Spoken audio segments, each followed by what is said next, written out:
മലയാള ജാലകത്തിൻ്റെ മറ്റൊരു ക്ലാസ്സിലേക്ക് സ്വാഗതം. ഇന്നത്തെ ക്ലാസ്സിൽ നമ്മൾ വിശദീകരിക്കുന്നത് ഓഗസ്റ്റ് 13 നടന്ന കേരാഫെഡ് LD ടൈപ്പിസ്റ്റ് പരീക്ഷയിലെ 20 മലയാള ചോദ്യങ്ങളും അതിൻ്റെ ഉത്തരമായി വരുന്നതും അനുബന്ധ വിവരങ്ങളുമാണ്. നമുക്കതിലെ ആദ്യത്തെ ചോദ്യത്തിലേക്ക് വരാം. ആ പരീക്ഷയുടെ നമ്പറും കോഡുമെല്ലാമാണ് മേലെ കൊടുത്തിരിക്കുന്നത്. 81 മുതൽ 100 വരെയുള്ള ചോദ്യങ്ങളായിരുന്നു മലയാളം ചോദ്യങ്ങളായിട്ട് വന്നത്. ആദ്യത്തെ ചോദ്യത്തിലേക്ക് വരാം. പൊൻ അധികം കലശം, പൊൽക്കലശം, ഇതിലെ സന്ധി ഏതെന്നുള്ളതാണ് ചോദിച്ചിരിക്കുന്നത്. പദമധ്യസന്ധി, ലോപസന്ധി, പദാന്തസന്ധി, ആദേശസന്ധി.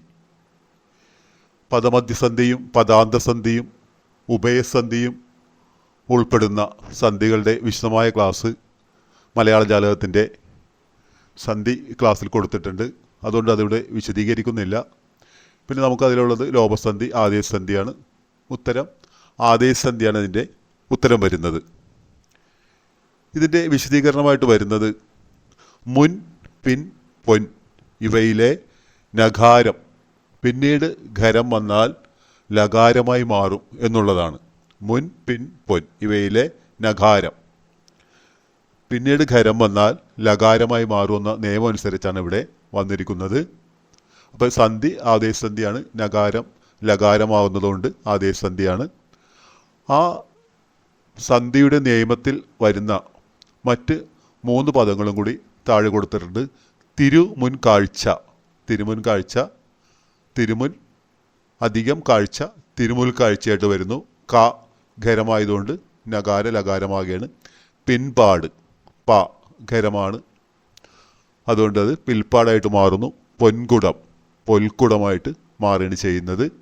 അപ്പം ഇതാണ് ആദ്യത്തെ ചോദ്യത്തിൻ്റെ ഉത്തരം, ആദേശസന്ധി. അതിനെ ഏത് നിയമപ്രകാരമാണെന്നാണ് നേരത്തെ വിശദീകരിച്ചത്.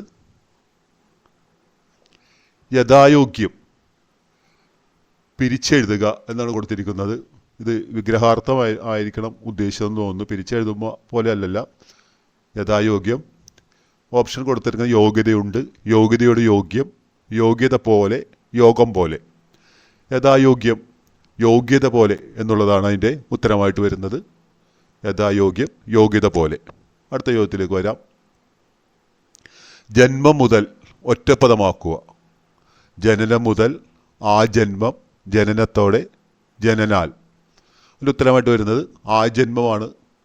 ജന്മം മുതൽ എന്നുള്ളതിന് ഉത്തരമായിട്ട് വരുന്നത് ആ ജന്മം. 84ാമത്തെ ചോദ്യം അങ്കിവാക്യം, അംഗവാക്യം എന്ന വിഭാഗത്തിൽ നിന്നാണ്, അല്ലെങ്കിൽ പൂർണ്ണവാക്യം, അപൂർണവാക്യം. ആര് ദുഷ്പ്രവൃത്തി ചെയ്യുന്നുവോ അവൻ ദൈവശിക്ഷ അനുഭവിക്കും. ഇതിലെ അങ്കിവാക്യം എന്നുള്ളതാണ്. അങ്കിവാക്യം എന്ന് പറഞ്ഞാൽ പൂർണ്ണവാക്യമാണ് ഉദ്ദേശിക്കുന്നത്. ഓപ്ഷൻ വന്നിരിക്കുന്നത് എ ദുഷ്പ്രവൃത്തി, ബി ആര് ദുഷ്പ്രവൃത്തി ചെയ്യുന്നുവോ, സി അവൻ അനുഭവിക്കും, ഡി അവൻ ദൈവശിക്ഷ അനുഭവിക്കും എന്നുള്ളതാണ്. അപ്പോൾ പൂർണ്ണവാക്യം ദുഷ്പ്രവൃത്തിയല്ല, ആര് ദുഷ്പ്രവൃത്തി ചെയ്യുന്നുള്ളൂ അത് അപൂർണവാക്യമാണ്. അത് അംഗവാക്യമാണ്. അതിലെ അംഗവാക്യം അല്ലെങ്കിൽ അപൂർണവാക്യമാണ് ആര് ദുഷ്പ്രവൃത്തി ചെയ്യുന്നുവോ എന്നുള്ളത്.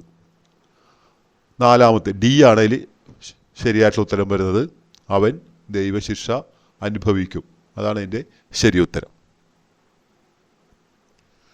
85ാമത്തേത് യോജിച്ച പഴഞ്ചൊല്ലാണ്.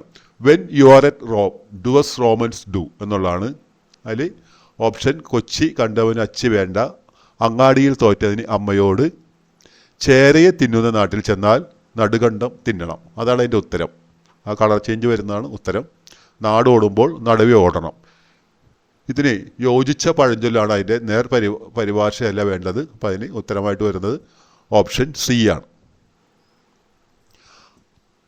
അടുത്തത് ആദ്യാവസാനക്കാരൻ എന്ന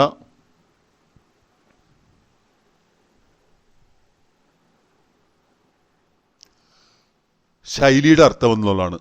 ആദ്യാവസാനക്കാരൻ എന്ന ശൈലിയുടെ അർത്ഥം. ഓപ്ഷൻ എ ആദ്യവും അവസാനവുമുള്ളവൻ, ഓപ്ഷൻ ബി ആദ്യവും അവസാനവും വരുന്നവൻ,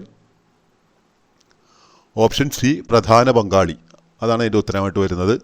ഡി ആദ്യവും അവസാനവും നിർണ്ണയിക്കുന്നവൻ. ശൈലി, സമീപകാലത്ത് നടന്ന പരീക്ഷയിലെല്ലാം ശൈലി ചോദിക്കാറുണ്ട്. ഇവിടെ അത് തന്നെയാണ് വന്നിരിക്കുന്നത്. ഉത്തരം പ്രധാന പങ്കാളി. പദശുദ്ധി എന്നുള്ള ചോദ്യമാണ് അടുത്തത്. 87ാമത്തെ ചോദ്യം. താഴെ കൊടുത്തിട്ടുള്ളവയിൽ ശരിയായ പ്രയോഗം ഏത്? ഐച്ഛികം, ഐച്ഛികം, ഐച്ഛികം, ഐച്ഛികം. ഇത് മലയാള ജാലകത്തിൻ്റെ പദശുദ്ധി എന്ന ക്ലാസ്സിൽ വളരെ വിശദമായിട്ട് ഈ ഭാഗങ്ങളെല്ലാം കൊടുത്തിട്ടുണ്ട്. ഉത്തരം ഐച്ഛികം എന്നുള്ളതാണ് വരുന്നത്. അത്യാശ്ചര്യം പിരിച്ചെഴുതുക. അത്യാശ്ചര്യം പിരിച്ചെഴുതുക. അത്യ പ്ലസ് ആശ്ചര്യം, അത്യ പ്ലസ് ചര്യം, അധിക പ്ലസ് ആശ്ചര്യം, അതി പ്ലസ് ആശ്ചര്യം. അതിൻ്റെ ഉത്തരം വരുന്നതാണ് അതി പ്ലസ് ആശ്ചര്യമാണ് വരുന്നത്. അതി പ്ലസ് ആശ്ചര്യം അത്യാശ്ചര്യമാണെന്നായിട്ടാണത് വരുന്നത്. ഇത് മലയാള ജാലകത്തിൻ്റെ സംസ്കൃത സന്ധി മാത്രമായിട്ട് ചെയ്തിട്ടൊരു ക്ലാസ് ഉണ്ട്. അതിൽ ഇതുപോലുള്ള വിശദമായിട്ടുള്ള ഇത്തരം പദങ്ങളുടെ ആ പിരിച്ചെഴുത്തും ചേർത്തെഴുത്തും അത് ഏത് സന്ധിപ്രകാരമാണ് വരുന്നതെല്ലാം വിശദമായിട്ട് കൊടുത്തിട്ടുണ്ട്. ഇപ്പോൾ ഇവിടെ അതി പ്ലസ് ആഗ്രഹം, അത്യാഗ്രഹം, പ്രതി പ്ലസ് ഏകം, പ്രത്യേകം, ഇതി പ്ലസ് ആദി ഇത്യാദി ഇതുപോലുള്ള വരുന്നതാണ്. അതേ നിയമം അനുസരിച്ചാണെന്നുള്ള അതിലത് വിശദീകരിക്കുന്നുള്ളത്. ഇപ്പോൾ ഇവിടെ ഉത്തരം വരുന്നത് അതി പ്ലസ് ആശ്ചര്യമാണ്. ഒറ്റപ്പദമാണ് അടുത്തത്. പറയാനുള്ള ആഗ്രഹം, പറച്ചിൽ, പ്രഭാഷണം, വിവക്ഷ. അതിൻ്റെ ഉത്തരം വരുന്നത് വിവക്ഷയാണ്. ഓപ്ഷൻ സി ആണ് ആൻസർ വരുന്നത്. ഓപ്ഷൻ ഡി വിവക്ഷകൻ. ആൻസർ വിവക്ഷ. കൃതജ്ഞത എന്ന പദത്തിൻ്റെ വിപരീതം ഏതെന്നുള്ളതാണ്. കൃതജ്ഞത, അകൃതജ്ഞത, കൃതജ്ഞത, അജ്ഞത, നന്ദി. ഇവിടെ ഓപ്ഷൻ എടുത്ത് നോക്കുമ്പോൾ തന്നെ ചില പദങ്ങൾ നമുക്ക് ഒഴിവാക്കാനായിട്ട് സാധിക്കും. നന്ദി എന്നുള്ളത് കൃതജ്ഞതയുടെ തന്നെ മറ്റൊരു പദമാണ്. അജ്ഞത എന്നുള്ളതായിട്ടൊരു ബന്ധമില്ല. പിന്നെ വരുന്നത് അകൃതജ്ഞതയും കൃതജ്ഞതയുമാണ്. അതിൽ കൃതജ്ഞതയാണ് ഉത്തരമായിട്ട് വരുന്നത്. കന്തളം എന്ന പദത്തിൻ്റെ പര്യായ പദമേത്? വെളിച്ചം, മുള, കിരണം, ധൂമം. അതിൽ ഉത്തരമായിട്ട് വരുന്നത് മുള. കന്തളം എന്ന പദത്തിൻ്റെ പര്യായ പദമായിട്ട് വരുന്നത് മുളയാണ്. ഒറ്റ പദമാക്കുക. ഒറ്റപ്പദമാക്കുക എന്നുള്ളത് പ്രയോഗത്തിന് യോഗ്യമായതാണ്. ഒറ്റപ്പദമാക്കുക എന്ന് പറയുന്നത് പ്രയോഗത്തിന് യോഗ്യമായത്. അവിടെ കൃത്യമായിട്ടൊരു ഉത്തരം അത് വരുന്നില്ല എന്നുള്ള പ്രയോഗയോഗ്യം ആൻസർ വരാം. അതുപോലെ പ്രയോഗക്ഷമമും ആൻസർ വരാം. അത് അപ്പോൾ പ്രയോഗയോഗ്യം, പ്രയോഗക്ഷമം, ഇതിലേതെങ്കിലും ഒരെണ്ണം ആൻസർ വരുള്ളത്. അപ്പോൾ അതൊരു കൃത്യമായിട്ടുള്ളൊരു ഉത്തരം കണ്ടെത്താനാവാത്തതുകൊണ്ടാണ് അതിങ്ങനെ കൊടുത്തിരിക്കുന്നത്. പ്രയോഗയോഗ്യം ആണ് കുറേ കൂടി ശരിയായിട്ടുള്ള ആൻസർ വരാനുള്ള സാധ്യത ഉള്ളത്. പ്രയോഗക്ഷമവും ആ ഒരു രീതിയിലും ഇത് വരുന്നുണ്ട്. ഏതായാലും ഇത് ആൻസറിലേക്ക് വരുന്നതിന് ശേഷം അത് കൃത്യമായിട്ട് പറയാൻ പറ്റുള്ളൂ. ഏതായാലും പ്രയോഗയോഗ്യമാണ് കുറേ കൂടി സാധ്യത വരുന്നത്.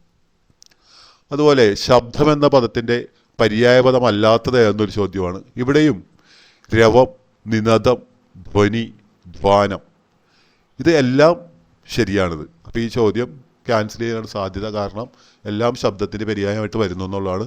അപ്പോൾ അതുകൊണ്ട് ഇത് ഈ ചോദ്യം ചിലപ്പോൾ ക്യാൻസൽ ചെയ്യാനും കൂടുതൽ സാധ്യത. എല്ലാം ശരി തന്നെയായിട്ടാണ് വരുന്നത്. ചേർത്തെഴുതുക.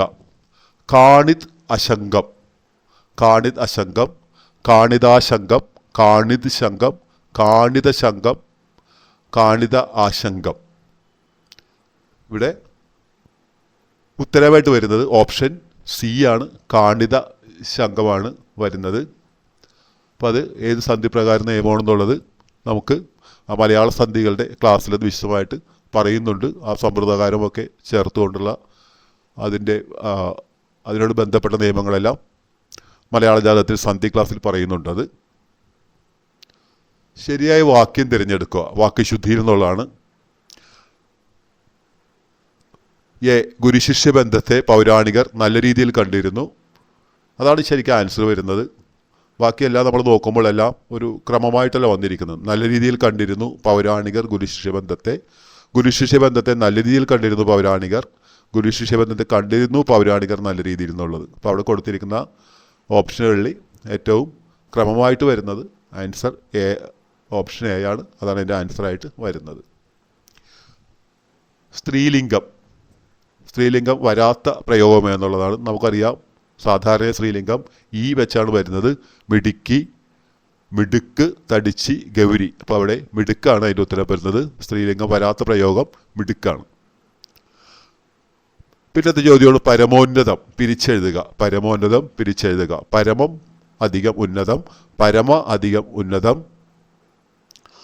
പരമോ അധികം ഉന്നതം, പരമോ അധികം ഉന്നതം. ഉത്തരമായിട്ട് വരുന്നത് പരമ അധികം ഉന്നതമാണ് വരുന്നത്. സംസ്കൃത സന്ധിയുടെ ക്ലാസ്സിൽ ഇത്തരം ഉദാഹരണങ്ങൾ വിശദമായിട്ട് പറയുന്നുണ്ട്.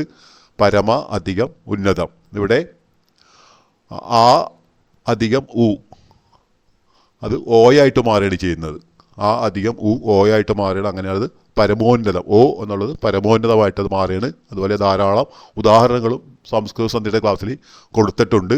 യുവജന അധികം ഉത്സവം, യുവജനോത്സവം, ഓണ അധികം ഉത്സവം, ഓണോത്സവം, അങ്ങനെ ധാരാളം ഉദാഹരണങ്ങൾ ആ ക്ലാസ്സിൽ കൊടുത്തിട്ടുണ്ട്. ദുഃഖമുത്ത് വിഗ്രഹിച്ചെഴുതുക എന്നുള്ളതാണ്. ദുഃഖമുത്ത് വിഗ്രഹിച്ചെഴുതുക.